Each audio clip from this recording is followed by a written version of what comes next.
भूखी चिड़िया और कौवा। एक जंगल में मोना नाम की एक चिड़िया रहती थी। मोना चिड़िया बहुत गरीब थी और बहुत ज्यादा खाती भी थी। इसी वजह से वो और ज्यादा गरीब होती जा रही थी, क्योंकि वो बहुत सारा खाना खाया करती थी और उसके पास इतने सारे रुपए नहीं थे कि वो इतना सारा खाना खा पाए। एक दिन की बात है, मोना चिड़िया एक पेड़ पर बैठी हुई होती है। तभी वहाँ पर एक कालू कौवा आया और उसने मोना चिड़िया से कहा, अरे मोना चिड़िया, क्या हुआ? तुम्हारी हालत तो बड़ी खराब लग रही है।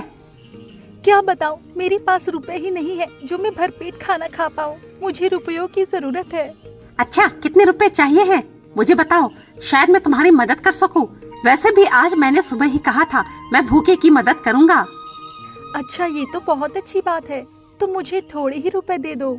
इसके बाद कालू कौवा ने मोना चिड़िया को थोड़े रुपए दे दिए और वो वहाँ से चला गया।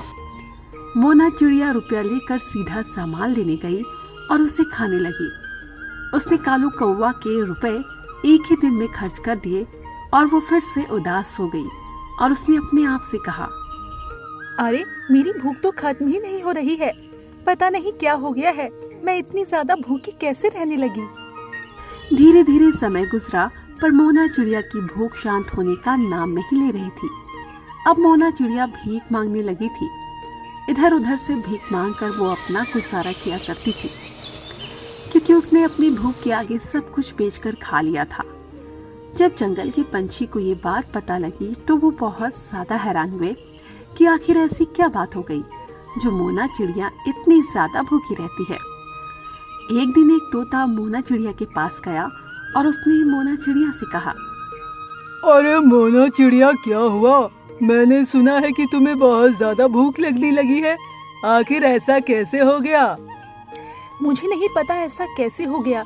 एक तो मैं पहले से ही गरीब थी, पर इस भूख ने तो मुझे और ज्यादा गरीब बना लिया है। अब तो मुझे भीख मांगनी पड़ती है। मेरी तो कुछ समझ में नहीं आ रहा मैं क्या करूं, और ऊपर से ये भूख भी शांत होने का नाम नहीं ले रही है। मैं जितना ज्यादा खाती हूँ उतनी ही मेरी भूख बढ़ती जा रही है। क्या तुमने कोई गलत चीज को तो नहीं खा ली, या फिर कोई ऐसी चीज जिससे तुम्हारी भूख बढ़ गई हो? मुझे तो ऐसा कुछ भी याद नहीं आ रहा।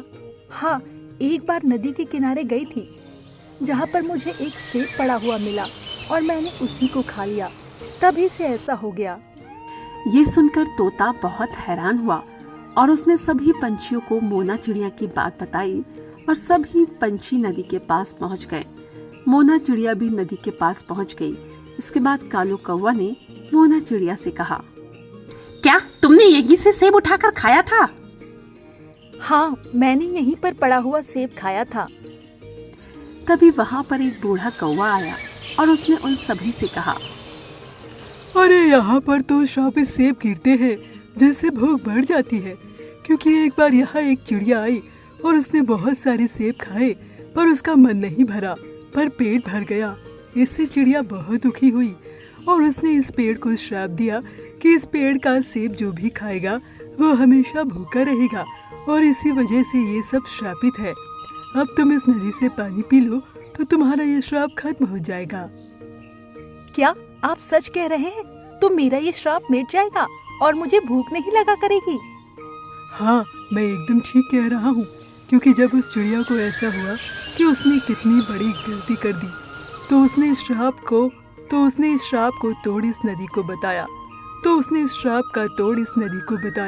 तुम जल्दी से इस नदी का पानी पी लो। ये सुनकर मोना चिड़िया बहुत खुश हुई और उसने नदी पर जाकर पानी पी लिया, जिससे उसकी भूख शांत हो गई और वो बहुत खुश हुई और उसने उन सभी से कहा, मेरी भूख शांत हो गई है, अब मुझे भूख नहीं लग रही है। ये सुनकर वो सभी पंछी बहुत ज्यादा खुश हो गए और कालू कौवा ने मोना चिड़िया से कहा, ये तो बहुत अच्छी बात है कि तुम्हारी भूख शांत हो गई, पर अब इस तरह कभी भी पड़ी हुई चीजें मत खाना, क्योंकि तुमने देखा ना कि तुमने अपने लालच में उस सेब को खाया और इससे तुम्हें क्या क्या भुगतना पड़ा। हाँ, तुम बिल्कुल ठीक कह रहे हो। मैं कभी भी पड़ी हुई चीजों को नहीं खाया करूँगी। और उसके बाद वो सभी पंछी वहाँ से चले गए और अब मोना चिड़िया बहुत ज्यादा खुश थी, क्योंकि अब उसकी भूख शांत हो गई थी और अब वो फिर से मेहनत करने लगी थी जिससे उसकी आर्थिक स्थिति भी सही होती जा रही थी। एक जंगल में टोनी नाम की एक चिड़िया रहती थी।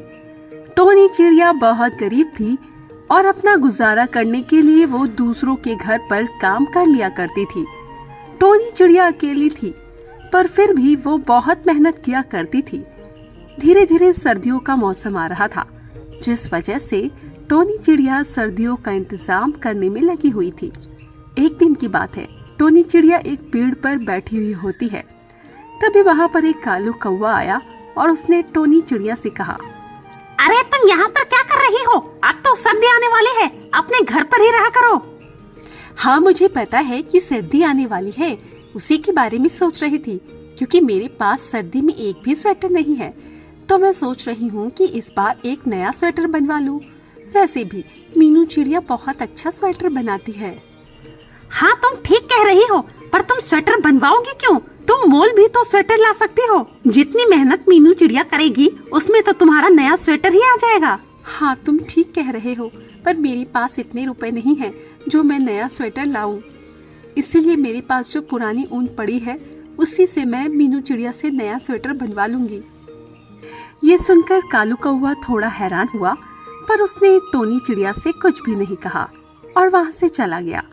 कालू कौवा के जाने के बाद टोनी चिड़िया वहाँ से सीधा मीनू चिड़िया के पास पहुँची और मीनू चिड़िया के पास पहुँचने पर उसने कहा, अरे मीनू चिड़िया, मुझे तुमसे कुछ काम है। हाँ बताओ टोनी चिड़िया, क्या काम है? मुझे स्वेटर बनवाना है, क्या तुम स्वेटर बनवा दोगी?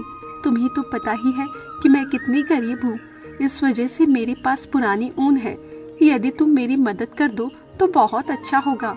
इसकी जगह तुम मुझसे थोड़े रुपए ले लेना। ऐसा क्यों कह रही हो? मैं तुम्हारे लिए स्वेटर बना दूंगी, तुम ऊन ले आना। ठीक है, मैं कल ही ऊन लाकर दे दूंगी। और ये कहकर टोनी चिड़िया घर पर आ जाती है। घर पर आने पर जब वो ऊन को देखती है तो घर पर ऊन थी ही नहीं। ये देखकर टोनी चिड़िया बहुत ज्यादा दुखी हो जाती है, क्योंकि उसने तो ऊन घर पर ही रखी थी। वो इधर उधर देखती है, पर उसे कहीं भी ऊन नहीं मिलती। धीरे धीरे समय गुजरता है और सर्दियों का मौसम आ जाता है। सभी लोग अपने अपने नए स्वेटर पहने थे, पर टोनी चिड़िया अपना पुराना स्वेटर पहने पेड़ पर बैठी हुई थी। तभी उसकी नजर कालू कौवा पर गई, तो वो हैरान हो गई, क्योंकि कालू कौवा जो स्वेटर पहना था उसमें उसी की ऊन थी। और वो कालू कौवा के पास गई और उसने उससे कहा, अरे कालू कौवा, तुम्हारे स्वेटर की ऊन तो मेरे ऊन से मिल रही है, तुम ये ऊन कहाँ से लाए? अरे मैं तो ये स्वेटर मोल आया था। क्यों, क्या हुआ? अच्छा ऐसी बात है, मैं तो बस ऐसे ही पूछ रही थी। इसके बाद कालू कौवा वहाँ से चला गया। कालू कौवा के जाने के बाद उसने अपने आप से कहा, हो ना हो ये मेरी ही ऊन है, मैं मीनू चिड़िया के पास जाती हूँ। और कहकर टोनी चिड़िया मीनू चिड़िया के पास पहुँची और उसने मीनू चिड़िया से कहा, क्या तुमसे कालू कौवा ने स्वेटर बनवाया था? हाँ, कल तो वो मुझसे स्वेटर ले ही गया था।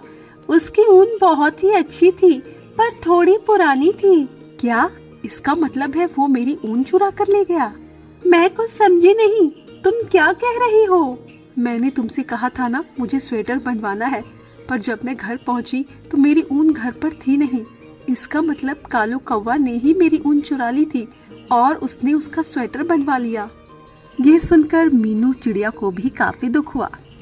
इसके बाद मीनू चिड़िया और टोनी चिड़िया दोनों कालू कौवा के पास पहुँचे और मीनू चिड़िया ने कालू कौवा से कहा, क्यों कालू कौवा, तुमने टोनी चिड़िया की ऊन चुराई और उसका मुझसे स्वेटर बनवा लिया?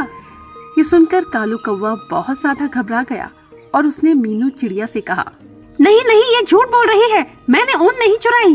क्या तुमने उसकी ऊन नहीं चुराई? पर ये तो कह रही थी तुमने ही चुराई। और उन लोगों की ज्यादा कहने पर कालू कौवा ने अपनी गलती मान ली और कहा, हाँ मैंने ही चुराई थी, क्योंकि मुझे टोनी चिड़िया की ऊन पसंद आ गई। तुम्हें शर्म नहीं आई? तुम्हें पता होना चाहिए कि टोनी चिड़िया कितनी गरीब है। अब तुम ये स्वेटर टोनी चिड़िया को दे दो। ये सुनकर कालू कौवा ने वो स्वेटर टोनी चिड़िया को दे दिया और स्वेटर को पाकर टोनी चिड़िया बहुत खुश हुई और वहाँ से चली आई।